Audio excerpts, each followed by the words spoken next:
Hello and welcome to my channel, or welcome back to my channel where I read books that are in the public domain so that you don't have to. My name is Jay and this is a web of classic tales. Today we will continue reading Pride and Prejudice by Jane Austen. Mr. Bennet's property consisted almost entirely in an estate of £2,000 a year, which, unfortunately for his daughters, was entailed in default of heirs male on a distant relation, and their mother's fortune, though ample for her situation in life, could but ill supply the deficiency of his. Her father had been an attorney in Meryton, and had left her £4,000. She had a sister married to a Mr. Phillips, who had been a clerk to their father and succeeded him in their business, and a brother settled in London in a respectable line of trade. The village of Longbourn was only 1 mile from Meryton, a most convenient distance for the young ladies who were usually tempted thither 3 or 4 times a week to pay their duties to their aunt and to a milliner's shop just over the way. The 2 youngest of the family, Catherine and Lydia, were particularly frequent in these attentions. Their minds were more vacant than their sisters', and when nothing better offered, a walk to Meryton was necessary to amuse their morning hours and furnish conversation for the evening. And however bare of news the country in general might be, they always contrived to learn some from their aunts. At present, indeed, they were well supplied both with news and happiness by the recent arrival of a militia regiment in the neighbourhood. It was to remain the whole winter, and Meryton was the headquarters. Their visits to Mrs. Phillips were now productive of the most interesting intelligence. Every day added something to their knowledge of the officers' names and connections. Their lodgings were not long a secret, and at length they began to know the officers themselves. Mr. Phillips visited them all, and this opened to his nieces a store of felicity unknown before. They could talk of nothing but officers, and Mr. Bingley's large fortune, the mention of which gave animation to their mother, was worthless in their eyes when opposed to the regimentals of an ensign. After listening one morning to their effusions on the subject, Mr. Bennet coolly observed, "From all that I can collect by your manner of talking, you must be 2 of the silliest girls in the country. I have suspected it some time, but I am now convinced." Catherine was disconcerted and made no answer, but Lydia,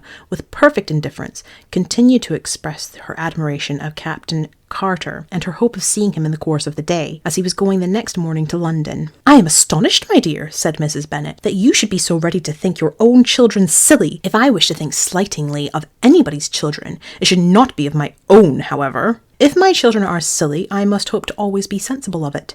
"Yes, but as it happens, they are all of them very clever." "This is the only point, I flatter myself, on which we do not agree. I had hoped that our sentiments coincided in every particular, but I must so far differ from you as to think our 2 youngest daughters uncommonly foolish." "My dear Mr. Bennet, you must not expect such girls to have the sense of their father and mother. When they get to our age, I dare say they will not think about officers any more than we do. I remember the time when I liked a red coat myself very well, and indeed so I do still at my heart, and if a smart young colonel with 5,000 or 6,000 a year should want one of my girls, I shall not say nay to him. And I thought Colonel Forster looked very becoming the other night at Sir William's in his regimentals." "Mamma," cried Lydia, "my aunt says that Colonel Forster and Captain Carter do not go so often to Miss Watson's as they did when they first came. She sees them now very often standing in Clark's library." Mrs. Bennet was prevented replying by the entrance of the footman with a note for Miss Bennet. It came from Netherfield, and the servant waited for an answer. Mrs. Bennet's eyes sparkled with pleasure, and she was eagerly calling out while her daughter read, "Well, Jane, who is it from? What is it about? What does he say? Well, Jane, make haste and tell us. Make haste, my love." "It is from Miss Bingley," said Jane, and then read it aloud.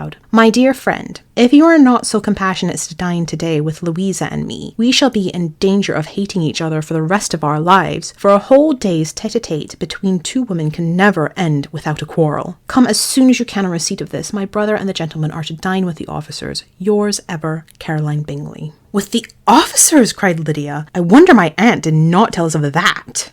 "Dining out," said Mrs. Bennet. "That is very unlucky." "Can I have the carriage?" said Jane. "No, my dear, you had better go on horseback, because it seems likely to rain, and you must stay all night." "That would be a good scheme," said Elizabeth, "if you were sure that they would not offer to send her home." "Oh, but the gentleman will have Mr. Bingley's chaise to go to Meryton, and the Hursts have no horses to theirs." "I had much rather go in the coach." "But, my dear, your father cannot spare the horses, I am sure. They are wanted in the farm. Mr. Bennet, are they not?" "They are wanted in the farm much oftener than I can get them." "But if you have got them today," said Elizabeth, "my mother's purpose will be answered." She did at last extort from her father an acknowledgment that the horses were engaged. Jane was therefore obliged to go on horseback, and her mother attended her to the door with many cheerful prognostics of a bad day. Her hopes were answered. Jane had not been gone long before it rained hard. Her sisters were uneasy for her, but her mother was delighted. The rain continued the whole evening without intermission. Jane certainly could not come back. "This was a lucky idea of mine, indeed," said Mrs. Bennet more than once, as if the credit of making it rain were all her own. Till the next morning, however, she was not aware of all the felicity of her contrivance. Breakfast was scarcely over when a servant from Netherfield brought the following note for Elizabeth. "My dearest Lizzy, I find myself very unwell this morning, which I suppose is to be imputed by my getting wet through yesterday. My kind friends will not hear of my returning till I am better. They insist also on my seeing Mr. Jones, therefore do not be alarmed if you should hear of his having been to me, and excepting a sore throat and headache, there is not much the matter with me. Yours, etc." "Well, my dear," said Mr. Bennet, when Elizabeth had read the note aloud, "if your daughter should have a dangerous fit of illness, if she should die, it would be a comfort to know that it was all in pursuit of Mr. Bingley and under your orders." "Oh, I am not afraid of her dying. People do not die of little trifling colds. She will be taken good care of as long as she stays there. It is all very well. I would go and see her if I could have the carriage." Elizabeth, feeling really anxious, was determined to go to her, though the carriage was not to be had, and as she was no horsewoman, walking was her only alternative. She declared her resolution. "How can you be so silly," cried her mother, "as to think of such a thing in all this dirt? You will not be fit to be seen when you get there." "I shall be very fit to see Jane, which is all I want." "Is this a hint to me, Lizzy," said her father, "to send for the horses?" "No, indeed, I do not wish to avoid the walk. The distance is nothing when one has motive. Only 3 miles. I shall be back by dinner." "I admire the activity of your benevolence," observed Mary, "but every impulse of feeling should be guided by reason, and in my opinion, exertion should always be in proportion to what is required." "We will go as far as Meryton with you," said Catherine and Lydia. Elizabeth accepted their company, and the 3 young ladies set off together. "If we make haste," said Lydia as they walked along, "perhaps we may see something of Captain Carter before he goes." In Meryton they parted. The 2 youngest repaired to the lodgings of one of the officers' wives, and Elizabeth continued her walk alone, crossing field after field at a quick pace, jumping over stiles and springing over puddles with impatient activity, and finding herself at last within view of the house, with weary ankles, dirty stockings, and a face glowing with the warmth of exercise. She was shown into the breakfast parlour, where all but Jane were assembled, and where her appearance created a great deal of surprise.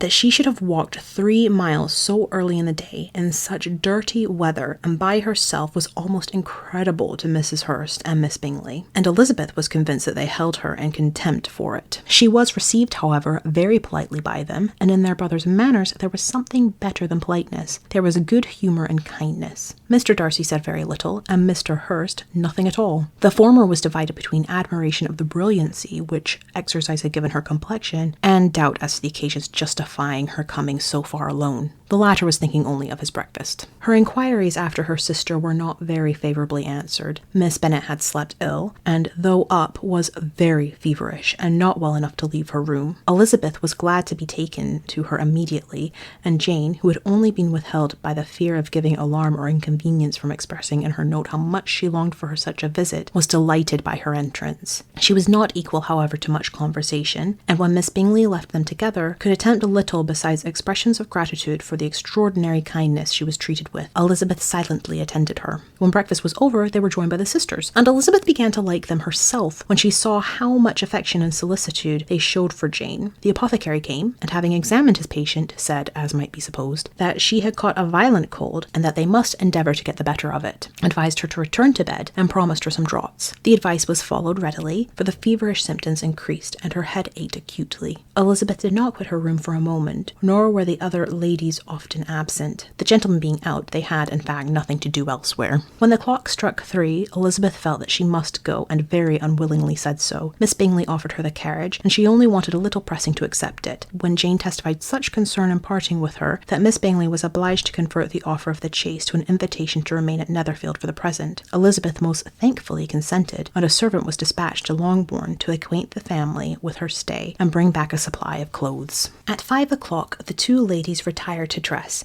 and at 6:30 Elizabeth was summoned to dinner. To the civil inquiries which then poured in, and amongst which she had the pleasure of distinguishing the much superior solicitude of Mr. Bingley's, she could not make a very favourable answer. Jane was by no means better. The sisters, on hearing this, repeated 3 or 4 times how much they were grieved, how shocking it was to have a bad cold, and how excessively they disliked being ill themselves, and then thought no more of the matter, and their indifference towards Jane, when not immediately before them, restored Elizabeth to the enjoyment of all her former dislike. Their brother, indeed, was the only one of the party whom she could regard with any complacency. His anxiety for Jane was evident, and his attentions to herself most pleasing, and they prevented her feeling herself so much an intruder as she believed she was considered by the others. She had very little notice from any but him. Miss Bingley was engrossed by Mr. Darcy, her sister scarcely less so, and as for Mr. Hurst, by whom Elizabeth sat, he was an indolent man who lived only to eat, drink, and play at cards, who, when he found her to prefer a plain dish to a ragout, had nothing to say to her. When dinner was over, she returned directly to Jane, and Miss Bingley began abusing her as soon as she was out of the room. Her manners were pronounced to be very bad indeed, a mixture of pride and impertinence. She had no conversation, no style, no beauty. Mrs. Hurst thought the same, and added, "She has nothing, in short, to recommend her, but being an excellent walker. I shall never forget her appearance this morning. She really looked almost wild." "She did indeed, Louisa. I could hardly keep my countenance. Very nonsensical to come at all. Why must she be scampering about the country because her sister had a cold? Her hair, so untidy, so blousy. Yes, and her petticoat. I hope you saw her petticoat, 6 inches deep in mud, I am absolutely certain, and the gown which had been let down to hide it not doing its office." "Your picture may be very exact, Louisa," said Bingley, "but this was all lost upon me. I thought Miss Elizabeth Bennet looked remarkably well when she came into the room this morning. Her dirty petticoat quite escaped my notice." "You observed it, Mr. Darcy, I am sure," said Miss Bingley, "and I am inclined to think that you would not wish to see your sister making such an exhibition." "Certainly not. To walk 3 miles, or 4 miles, or 5 miles, or whatever it is, about her ankles in dirt, alone, quite alone.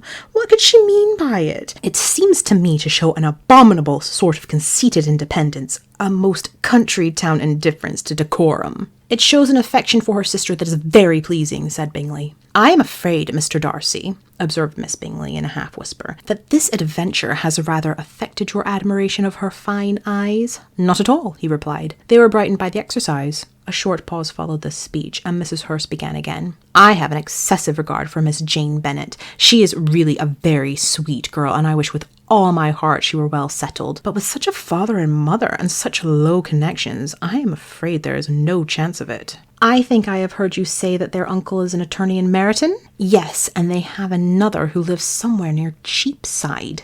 "That is capital," added her sister, and they both laughed heartily. "If they had uncles enough to fill all Cheapside," cried Bingley, "it would not make them one jot less agreeable, but it must very materially lessen their chance of marrying men of any consideration in the world," replied Darcy. To this speech Bingley made no answer, but his sisters gave it their hearty assent, and indulged their mirth for some time at the expense of their dear friend's vulgar relations. With a renewal of tenderness, however, they returned to her room on leaving the dining parlour, and sat with her till summoned to coffee. She was still very poorly, and Elizabeth would not quit her at all till late in the evening, when she had the comfort of seeing her sleep, and when it seemed to her rather right than pleasant that she should go downstairs herself. On entering the drawing-room she found the whole party at loo, and was immediately invited to join them, but suspecting them to be playing high, she declined it, making her sister the excuse, said she would amuse herself for the short time she could stay below with a book. Mr. Hurst looked at her with astonishment. "Do you prefer reading to cards?" he said.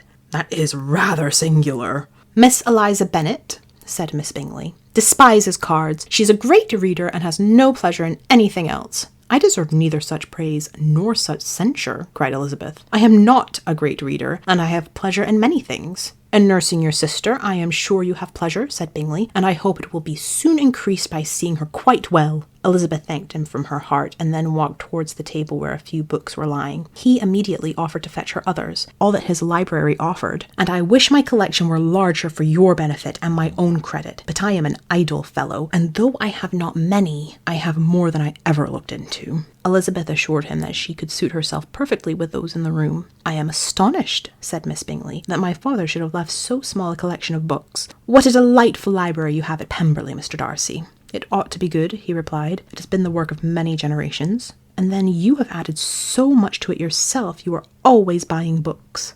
I cannot comprehend the neglect of a family library in such days as these. Neglect? I am sure you neglect nothing that can add to the beauty of that noble place. Charles, when you build your house, I wish it may be half as delightful as Pemberley. I wish it may, but I would really advise you to make your purchase in that neighbourhood and take Pemberley for a kind of model. There's not a finer country in England than Derbyshire. With all my heart, I would buy Pemberley itself if Darcy will sell it. I am talking of possibilities, Charles. Upon my word, Caroline, I should think it more possible to get Pemberley by purchase than by imitation.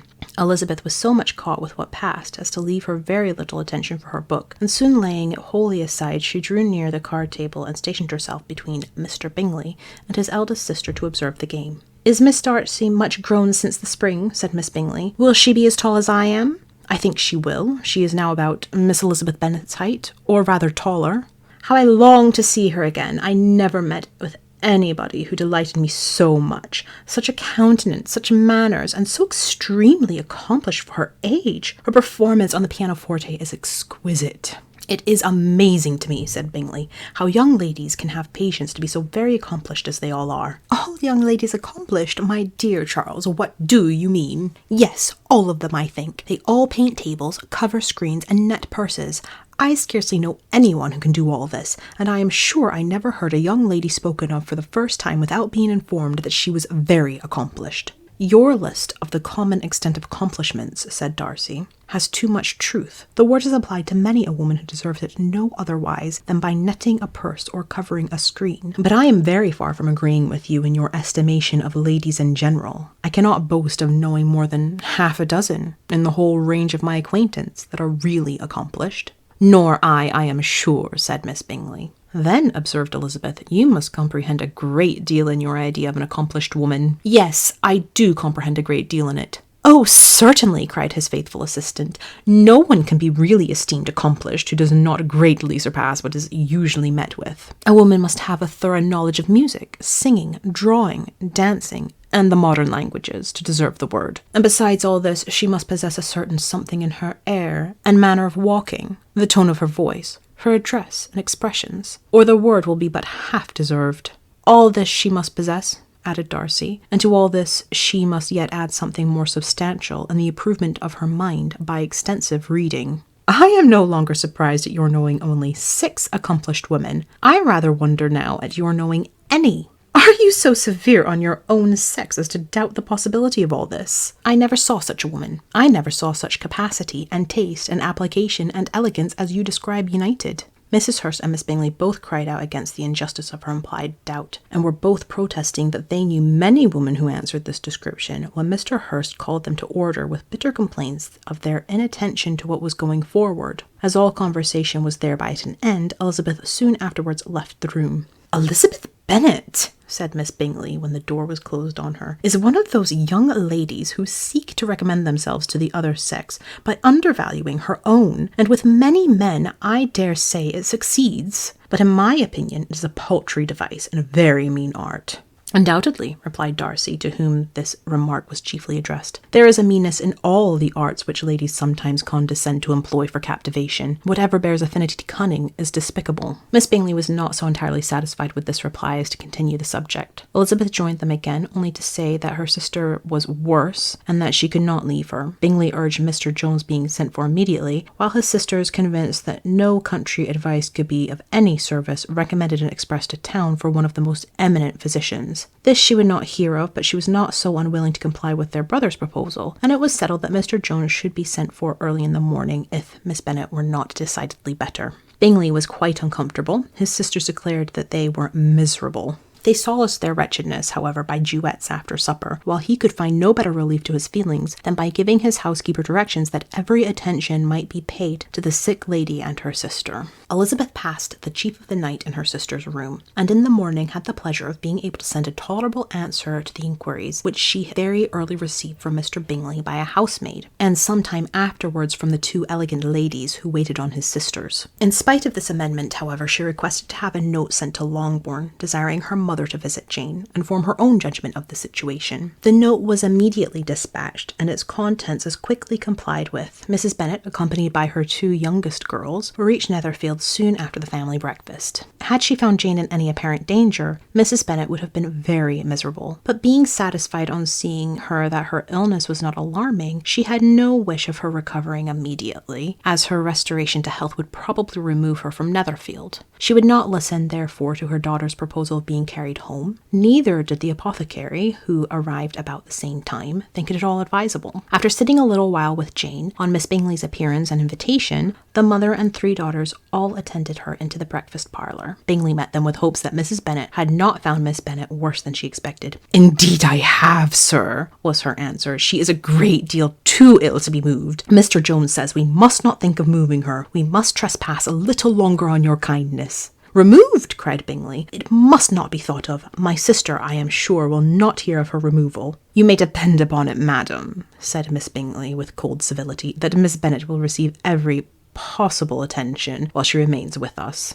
Mrs. Bennet was profuse in her acknowledgments. "I am sure," she added, "if it was not for such good friends, I do not know what would have become of her, for she is very ill indeed, and suffers a vast deal, though with the greatest patience in the world, which is always the way with her, for she has, without exception, the sweetest temper I have ever met with. I often tell my other girls they are nothing to her. You have a sweet room here, Mr. Bingley, and a charming prospect over the gravel walk. I do not know a place in the country that is equal to Netherfield. You will not think of quitting it in a hurry, I hope, though you have but a short lease." "Whatever I do is done in a hurry," replied he, "and therefore, if I should resolve to quit Netherfield, I should probably be off in 5 minutes. At present, however, I consider myself as quite fixed here." "That is exactly what I should have supposed of you," said Elizabeth. "You begin to comprehend me, do you?" cried he, turning towards her. "Oh, yes, I understand you perfectly. I wish I might take this for a compliment, but to be so easily seen through I'm afraid is pitiful. That is as it happens. It does not follow that a deep, intricate character is more or less estimable than such a one as yours." "Lizzy!" cried her mother, "remember where you are, and do not run in the wild manner that you are suffered to do at home." "I did not know before," continued Bingley immediately, "that you were a studier of character. It must be an amusing study." "Yes, but intricate characters are the most amusing. They have at least that advantage." "The country," said Darcy, "can in general supply but a few subjects for such a study. In a country neighbourhood you move in a very confined and unvarying society. But people themselves alter so much that there's something new to be observed in them forever." "Yes, indeed," cried Mrs. Bennet, offended by his manner of mentioning a country neighbourhood. "I assure you there is quite as much of that going on in the country as in town." Everybody was surprised, and Darcy, after looking at her for a moment, turned silently away. Mrs. Bennet, who fancied she had gained a complete victory over him, continued her triumph. "I cannot see that London has any great advantage over the country for my part, except the shops and public places. The country is a vast deal pleasanter. Is it not, Mr. Bingley?" "When I am in the country," he replied, "I never wish to leave it, and when I am in town it is pretty much the same. They have each their advantages, and I can be equally happy in either." "Aye, that is because you have the right disposition, but that gentleman," looking at Darcy, "seemed to think the country was nothing at all." "Indeed, mamma, you are mistaken," said Elizabeth, blushing for her mother. "You quite mistook Mr. Darcy. He only meant that there was not such variety of people to be met with in the country as in the town, which you must acknowledge to be true." "Certainly, my dear, nobody said there were. But as to not meeting with many people in this neighbourhood, I believe there are few neighbourhoods larger. I know we dine with 24 families." Nothing but concern for Elizabeth could enable Bingley to keep his countenance. His sister was less delicate, and directed her eyes toward Mr. Darcy with a very expressive smile. Elizabeth, for the sake of saying something that might turn her mother's thoughts, now asked if Charlotte Lucas had been at Longbourn since her coming away. "Yes, she called yesterday with her father. What an agreeable man Sir William is, Mr. Bingley, is not he? So much the man of fashion, so genteel and easy. He has always something to say to everybody. That is my idea of good breeding, and those persons who fancy themselves very important and never open their mouths quite mistake the matter."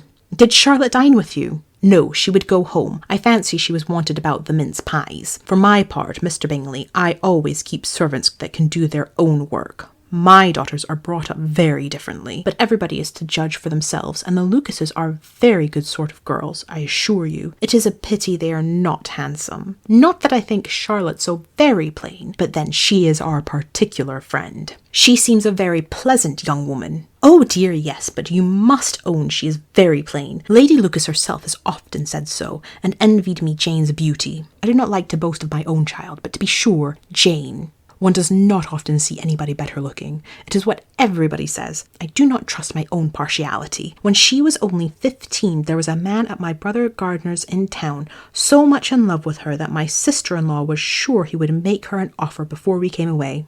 But, however, he did not. Perhaps he thought her too young. However, he wrote some verses on her, and very pretty they were." "And so ended his affection," said Elizabeth impatiently. "There has been many a one, I fancy, overcome in the same way. I wonder who first discovered the efficacy of poetry in driving away love." "I have been used to consider poetry as the food of love," said Darcy. "Of a fine, stout, healthy love it may. Everything nourishes what is strong already. But if it be only a slight, thin sort of inclination, I am convinced that one good sonnet will starve it entirely away." Darcy only smiled, and the general pause which ensued made Elizabeth tremble lest her mother should be exposing herself again. She longed to speak, but could think of nothing to say, and after a short silence Mrs. Bennet began repeating her thanks to Mr. Bingley for his kindness to Jane, with an apology for troubling him also with Lizzy. Mr. Bingley was unaffectedly civil in his answer, and forced his younger sister to be civil also and say what the occasion required. She performed her part indeed without much graciousness, but Mrs. Bennet was satisfied and soon afterwards ordered her carriage. Upon this signal the youngest of her daughters put herself forward. The two girls had been whispering to each other during the whole visit, and the result of it was that the youngest should tax Mr. Bingley with having promised on his first coming into the country to give a ball at Netherfield. Lydia was a stout, well-grown girl of 15, with a fine complexion and good-humoured countenance, a favourite with her mother, whose affection had brought her into public at an early age. She had high animal spirits and a sort of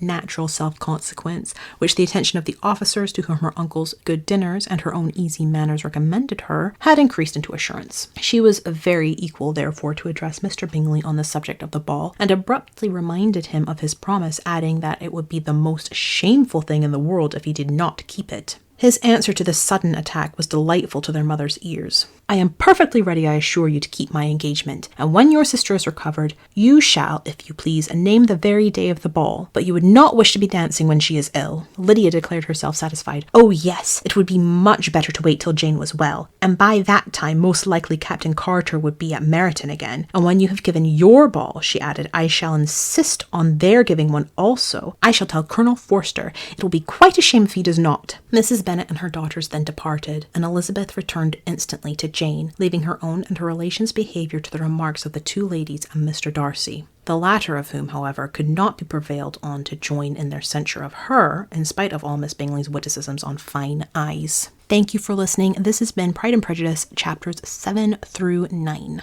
I've been Jay. This has been a Web of Classic Tales. I hope you're having a fantastic day. Have a nice life, and I'll see you next time.